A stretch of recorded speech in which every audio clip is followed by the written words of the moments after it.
Viewers, সম্মানিত viewers, আজ আমরা শিখব কিভাবে গুগল থেকে ওয়ার্ডপ্রেসের ফ্রি ওয়েবসাইট তৈরি করতে হয়। কোনো ডোমেন হোস্টিং ক্রয় করা ছাড়াই আমরা কিভাবে ওয়ার্ডপ্রেসে অ্যাকাউন্ট তৈরি করতে পারবো এবং ওয়ার্ডপ্রেসের মাধ্যমে একটি ওয়েবসাইট ডিজাইন করতে পারবো। আমরা প্রথমে যাব গুগল গুগল ক্রোমে যাওয়ার পর আমরা লিখব প্রো ফ্রি হোস্ট, PROFR বলি profreehost.com। profreehost.com-এ যাওয়ার পর দেখেন এখানে লেখা আছে রেজিস্টার। আমরা রেজিস্টারে ক্লিক করব। রেজিস্টারে ক্লিক করার পর আমার ইমেল নাম্বার, মানে আমি যেই ইমেলে রেজিস্টার করতে যাচ্ছি সেই ইমেল নাম্বার দিব। আমি এখানে ইমেল দিলাম আমার, এবং এখানে আমার পাসওয়ার্ড দেবো। আমি যেটা পাসওয়ার্ড দিতে যাচ্ছি, মানে আমি আমার ইচ্ছা মতো পাসওয়ার্ড দিয়ে নেব। আমি পাসওয়ার্ড দিয়ে দিলাম। এবার এখানে টিক চিহ্নতে ক্লিক করব। এবার ক্যাপচা বলছে ক্রসওয়ার্ক।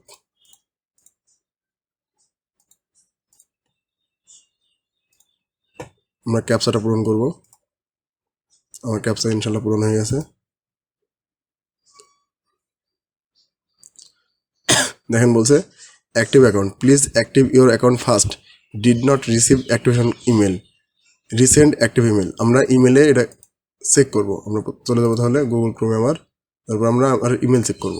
ইমেলে গিয়ে এই কোডটাকে অ্যাক্টিভ করতে হবে। দেখেন এখানে আছে প্রো ফ্রি হোস্ট, আমাদের মেল চলে আসছে। এবার আমি এখানে active account,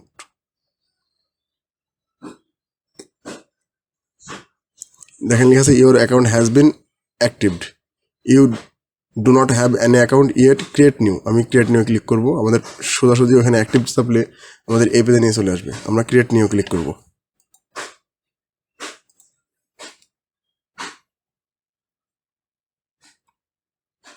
create new click করার পর এখানে দেখেন অনেকগুলো হোস্টিং সাইট দেখাবে, UNAUX EZYRO live blog 365.com। আমরা EZYRO-তে ক্লিক করব এবং আমরা যেই নামে ওয়েবসাইট তৈরি করতে যাচ্ছি বা লিঙ্কটা যেই নামে দেবো সেই লিঙ্কটা লিখব।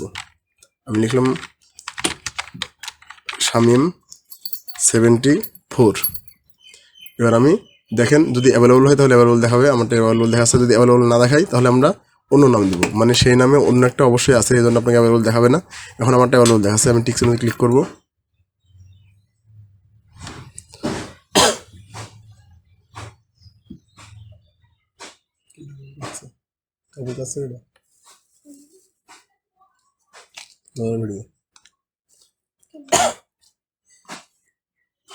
দেখেন যতক্ষণ এইখানে চাকাটা ঘুরবে ততক্ষণ আমরা কোনো কাজ করতে পারবো না। এটা টিক চিহ্নে লেখা উঠবে, তারপরে আমরা কাজ করবো, তারপর অ্যাকাউন্ট খুলবো, নাহলে আমাদের অ্যাকাউন্ট খুলতে দেবে না। আমরা পেজটাকে আবার রিফ্রেশ দিই। দেখেন এখানে টিক চিহ্ন দেখাচ্ছে। এখানে ম্যানেজে ক্লিক করবো। ম্যানেজে ক্লিক করার পর কন্ট্রোল প্যানেল,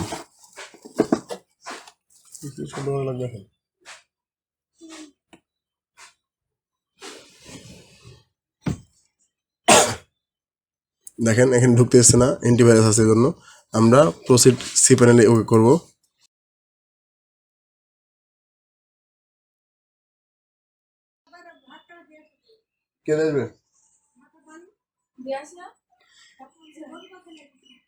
দেখেন আমি ওকে করার পর এখানে আমরা অ্যাপ্রুভ করে দিব, আই অ্যাপ্রুভ। ওদের কন্ডিশন দেবে, আমরা আই অ্যাপ্রুভ করে দিব।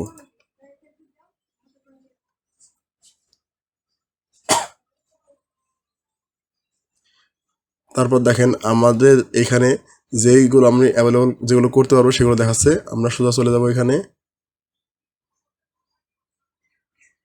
সফটওয়্যার অ্যাপ ইনস্টলার এখানে ক্লিক করব। ক্লিক করার পর আমাদের ওদের সাইডে নিয়ে যাবে এবং আমরা ওয়ার্ডপ্রেস ইনস্টল করব। ওয়ার্ডপ্রেস ইনস্টল করার জন্য আমাদের এখানে ইউজার আইডি এবং পাসওয়ার্ড যাবে। এখানে পাসওয়ার্ড, আমি ইউজার আইডি দিলাম শামিম এবং পাসওয়ার্ড দেওয়া আছে। এবার আমরা যে থিমটা সিলেক্ট করবো সেই থিম, এখানে আমাদের ইচ্ছা মতো থিম সিলেক্ট করতে পারবো।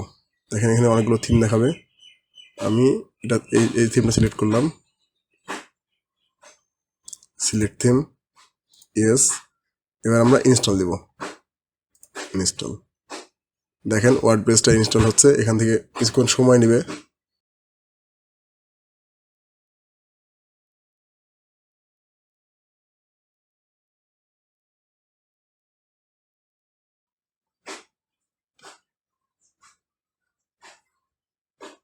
দেখেন অলরেডি ইনস্টল হয়ে গেছে।